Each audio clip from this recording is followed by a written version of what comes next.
Hello, critics, non-critics, and friends. Welcome to the Film Optix podcast, where we take a glance into blockbusters, indie films, and everything in between. I'm your host, Christian, and as always, I'm joined by my partner in film, Devin, and today we're here to give our spoiler-free reactions to the film Furiosa, a Mad Max Saga. But before we begin today's episode, you can listen to our podcast on podcast platforms around the internet. That includes Apple Podcasts, Spotify, Google Podcasts, and more. And if you are a new or seasoned listener to our show, we would love to hear from you guys. Follow us on Instagram, Twitter, and Threads at Film Optix. That is Optix with an X.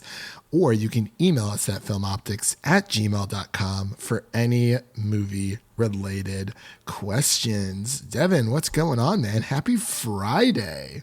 Furiosa Friday, that's what I've heard. Yes, sir. Furiosa Friday is in full swing. How's your week been? It's been a decent week. I'm glad it's finally the 3-day weekend that we've been waiting for.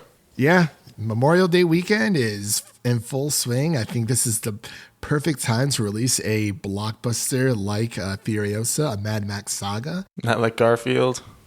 That and Garfield. I forgot about that one. There's another movie out this weekend as well. I think you showed it to me the other day. I think it's Hitman, but it's like select theaters. Oh, that's with Glenn Powell, right? Yeah. Okay, that's what I thought. You know, speaking of Glenn Powell, I still need to watch Anyone But You. I think it's on Netflix. I might have to sit down and watch some. I thought you had already seen it. I watched it a couple weeks ago. Oh, no, I have not. Not that I didn't want to. I just never got around to it. It was decent. Yeah. I mean, hey, it's, Sydney Sweeney, nice little eye candy, if anything else, I guess. Depending on, which person you have a crush on. But yeah, man, I'm happy that your week's been pretty good. I'm happy myself. I'm almost somewhat officially moved in for the most part.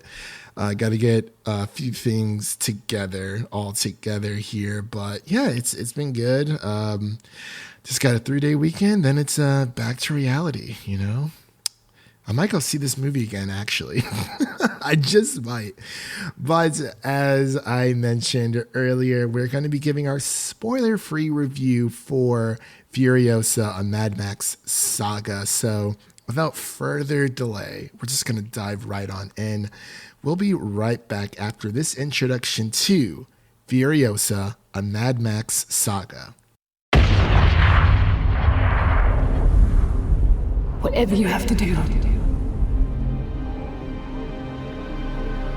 However long it takes. Promise me you'll find your way home. Furiosa. Give me this promise. And we are back with our Furiosa, a Mad Max Saga spoiler-free review. Again, we're not going to be spilling any tea. We want people to watch this in all of the glory that it is. So the director of this film is, of course, George Miller. If you're not familiar with his work, he also directed Mad Max Fury Road, which is coming up on its 10-year anniversary, which is crazy to think about how that movie came out 10 years ago. And now he is back in the Mad Max universe, doing what he does best. And it is written by George Miller as well as Nick Lathoris, and stars Anya Taylor-Joy, Chris Hemsworth, Tom Burke, and a few others as well. This is a great cast, I would say. It feels like there's just enough characters to follow along with altogether, because as you know, Devin, worked with Mad Max movies. They really just start. Like when a movie starts, it's like full throttle, 100% start to finish, which is crazy. But I'm going to pass the mic over to Devin so he can give his spoiler-free thoughts on Furiosa, a Mad Max Saga. Yeah, going into this one, just a little background on the Mad Max history. I don't know if you want it to as well, but I feel like when Mad Max Fury Road came out, I was in college at the time. I'm guessing it was like a summer blockbuster when it first came out. I definitely did not catch it in theaters when it came out, because I had no idea what Mad Max was, so it wasn't really on my radar. So then my first time watching it, it was just kind of like in a crappy dorm room on a crappy TV, like the DVD release of it or whatever. and I just did not appreciate it. I did not enjoy it at that time. I thought it was overrated because I remember it getting a lot of hype when it came out. Everyone was just like, "Oh my god, this is the best action movie ever made! Like, this is insane." But at the time, I was like, "This is just not it. This is overrated."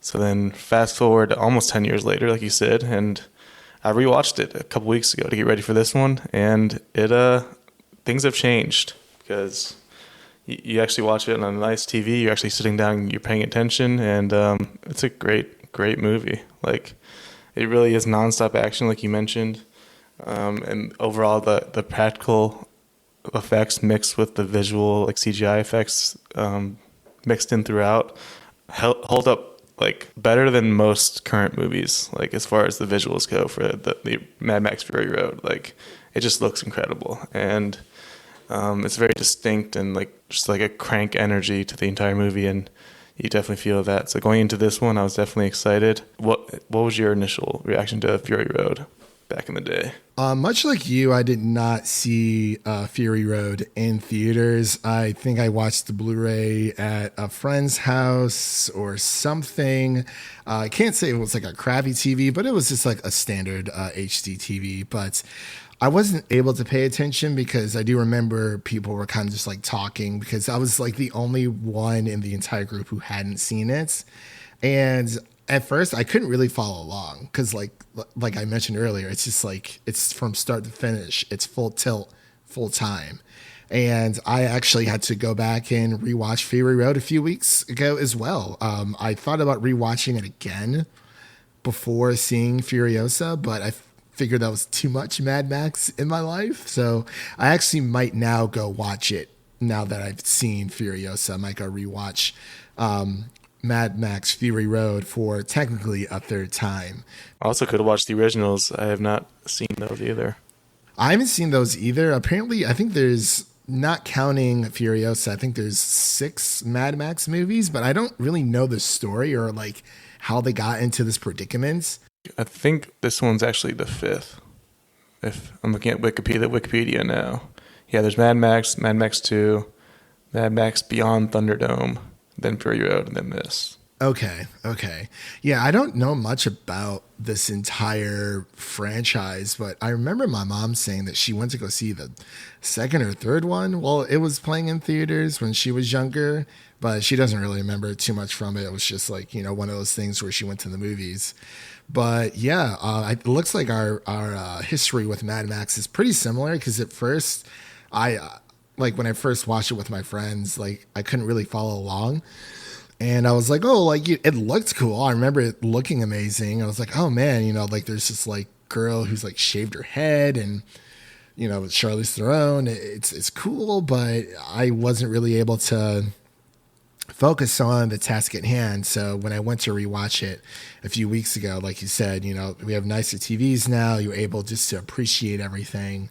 And I was blown away. I was like, wow, like this is a great movie. And seeing Furiosa, it was more the same. Honestly, I think this is a perfect companion piece to Fury Road. But I would like to go back and watch the others. I started the first one, I tried to start the first one first before watching Mad Max.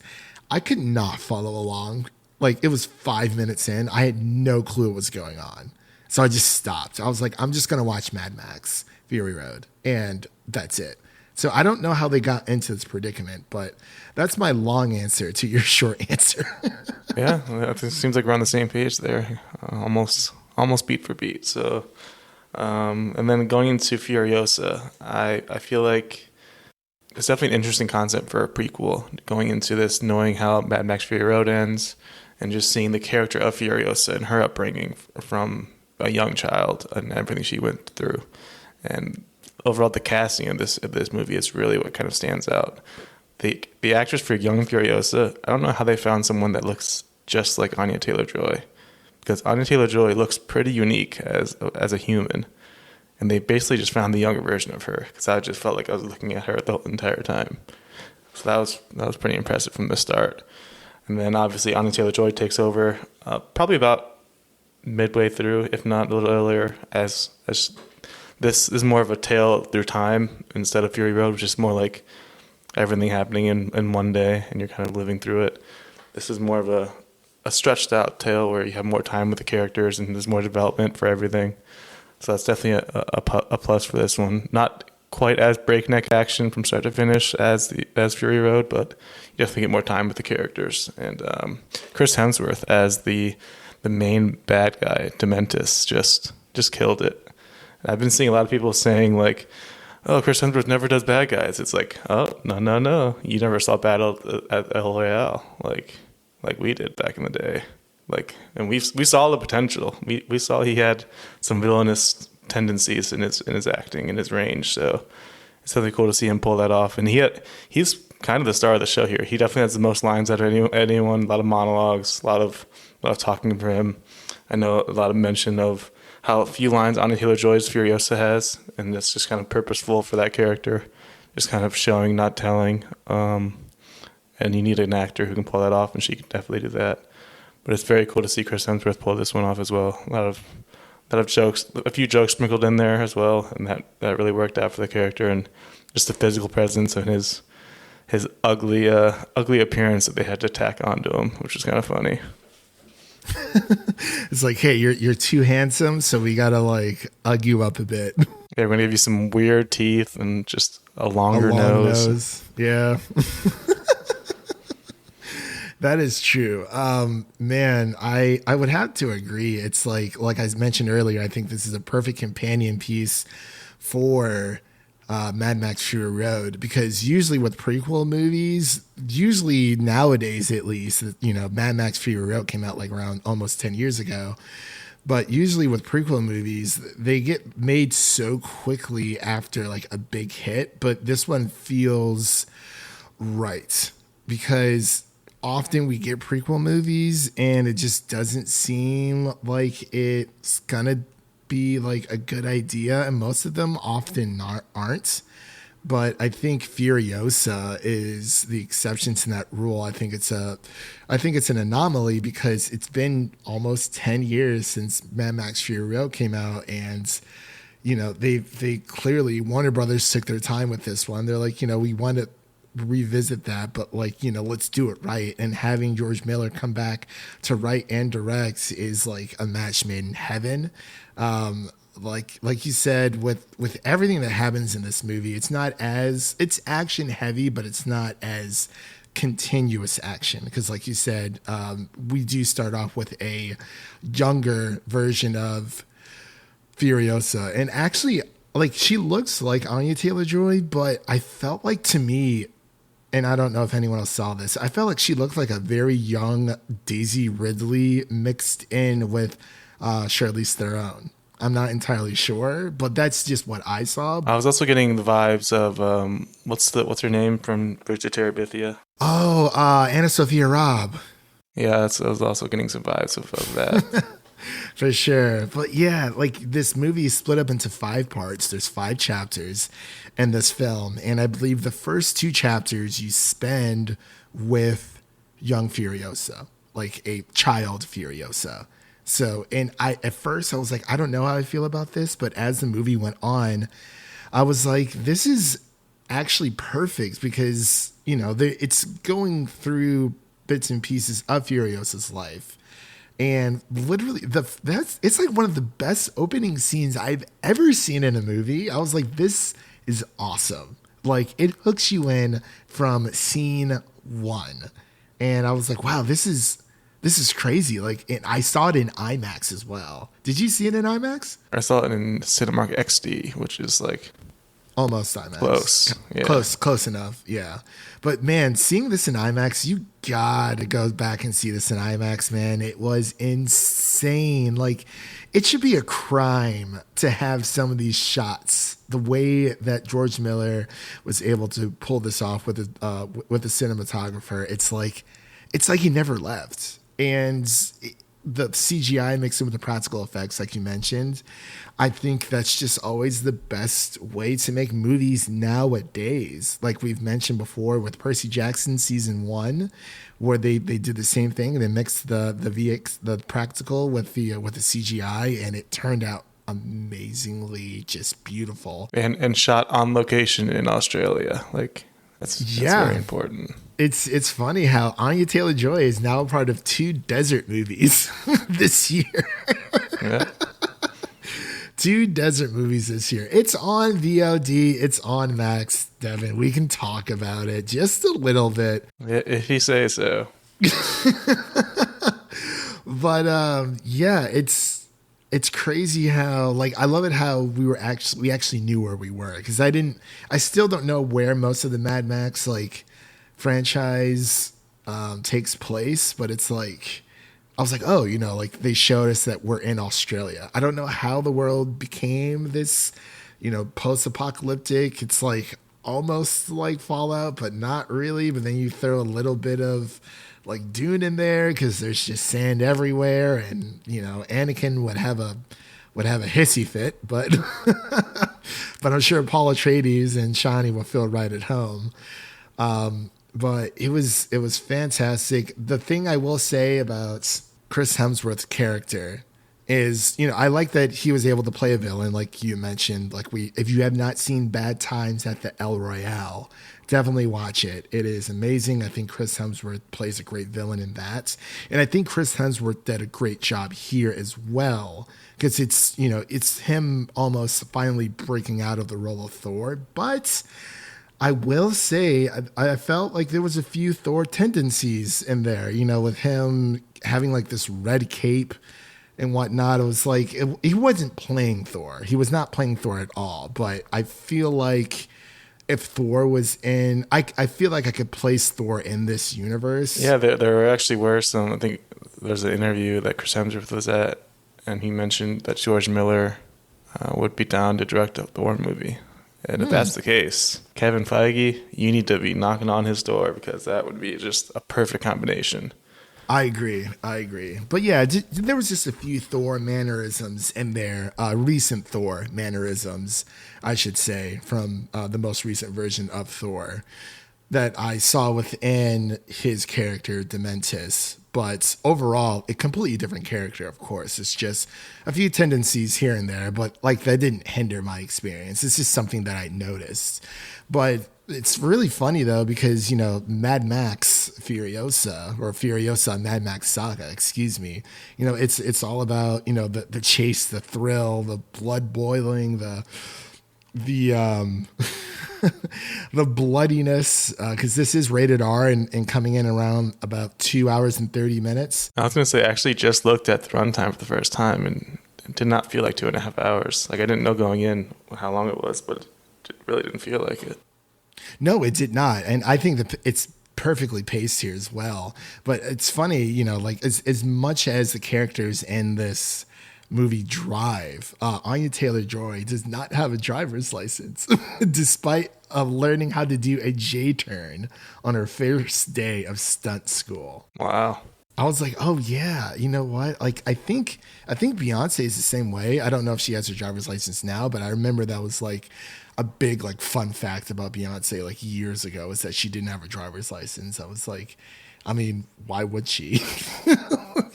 Like, people got to make sure that she gets places, all that and whatnot. But yeah, like you said, this movie is it's filmed mainly in Australia, and then also filmed in the New South Wales, which is pretty cool. Yeah, I think we just got to give George Miller his flowers here, because I feel like having not watched the original Mad Max movies, don't really have that familiarity, but looking at his filmography, he's been just everywhere, like all over the place, different genres, different types of movies. Obviously, the first few Mad Max movies, which kind of jump-started his career and also kind of jump-started putting Australia on the map as far as movies, which is kind of cool. Then he also did the Twilight Zone movie, which is interesting, kind of dipped his toes in horror for a little bit there. And then in 1998, he did Babe, Pig in the City, which is definitely way different than anything else. And then 2006 and 2011, which were the 2 movies prior to Mad Max Fury Road, he did Happy Feet 1 and 2. So this man is just all over the map. So yeah, so he was. I didn't realize he was like writers like attached to the Mad Max saga for so long, which I think is actually pretty cool. And apparently, all the Mad Max movies have been filmed in Australia, which actually, with the exception of Fury Road, which is his birthplace as well. So that's kind of cool. Okay. And he's also 79 years old right now. So that's impressive that he can put together a movie like this at that age. It just kind of puts some perspective into filmmaking and how age really doesn't matter at the end of the day. Like Scorsese's still at it. I don't know how old he is, but he's definitely getting up there. And then it's just kind of something to think about if you're a Tarantino out there. You don't have to limit yourself to 10 movies just because you're getting old. That's very true. I guess it just depends on where you are in your life, and if that's something you want to continue doing. I mean, look at Spielberg; he's still making movies. But yeah, apparently, like I mentioned before, all the Mad Max movies have been filmed in Australia, with the exception of Fury Road, which is interesting. So I was like, oh wow, that's actually pretty cool. But yeah, I didn't know he was so attached to everything. And it's not Chris Hemsworth, coming back to this type of movie with a familiarity of course, Bad Times at the El Royale and Devin's favorite movie in the world for some reason, Extraction 1 and 2. I don't know why, but put some respect. More flowers to him. But like you said before, Anya Taylor-Joy doesn't have a lot of speaking lines, but she comes in during the third chapter. That is when we get to Anya Taylor-Joy as Furiosa as more of a young adult, and she had about 30 lines of dialogue in the film, and she spoke to the New York Times saying that she would often spend months on set without having spoken one line, and explaining, and I quote, "I've never been more alone than making that movie. I don't want to go too deep into it, but everything that I thought was going to be easy was hard. I do want to 100% preface this by saying I love George, and if you're going to do something like this, you want to be in the hands of someone like George Miller. But he had a very, very, very strict idea of what Furiosa's war face looked like, and that only allowed me my eyes for a large portion of the movie. It was very much mouth closed, no emotion, speak with your eyes. That's it. That's all you have." Quote or unquote. So I think that's pretty cool. That came from IMDb, just a little bit of trivia there. So it's pretty crazy how she went that deep into the character of Furiosa, who is, I think, an amazing character in Fury Road, and quickly became everyone's favorite, and not only became a lot of people's favorites within this franchise, but the character of Furiosa has inspired other characters from even Stranger Things, with Millie Bobby Brown's character playing as 11. I do remember there was like a little bit of a interview where Millie Bobby Brown said that, the Duffer Brothers wanted her to shave her head and she wasn't sure. And they were showing her pictures of Charlize Theron from Mad Max Fury Road and showing her how cool it would look. And of course she was on board. So I think that's pretty cool. But yeah, it's so crazy how all of this was able to, with Furiosa and in Mad Max Fury Road, how they're able to tell this cohesive story between the two. There's no real disconnects, and I think that's pretty cool altogether. But Devin, did you have anything else you wanted to add? I know I hogged up a little bit of airtime there, but I just wanted to get that point across. I thought that was a pretty cool bit of information. Yeah, I think the only real negatives I could think of are there are a couple times where the CGI is a bit off, and you can tell that it's just some scenes just don't fit in with the rest of the movie. It's small things though, not like a big deal. And also for me, it felt like the score for this one didn't hit as hard as Fury Road. I looked it up, and I think it is the same person who did both. Junkie XL.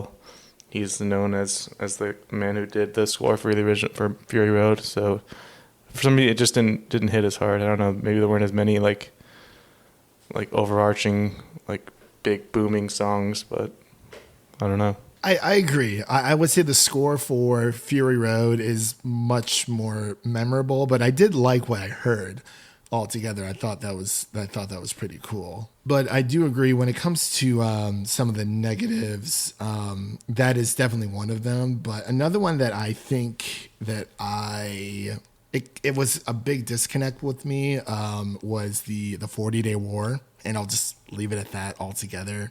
If you know, you know, and I'm sure Devin knows what I'm talking about as well. I felt like they kind of just glossed over that section of the film, and I was a little lost for a second, and then I kind of like got back on track. But I will say, like the third act, basically the third act, but the fifth chapter towards the end, I was mesmerized by how well shot everything was. I was like, it should be a crime for a movie to look this good. I didn't really notice any of the CGI, but I heard a few other people said that they noticed it. But I thought, at least, for a prequel for a movie that came out almost 10 years ago, I thought it looked pretty darn good, which is, something to be worthy of for sure.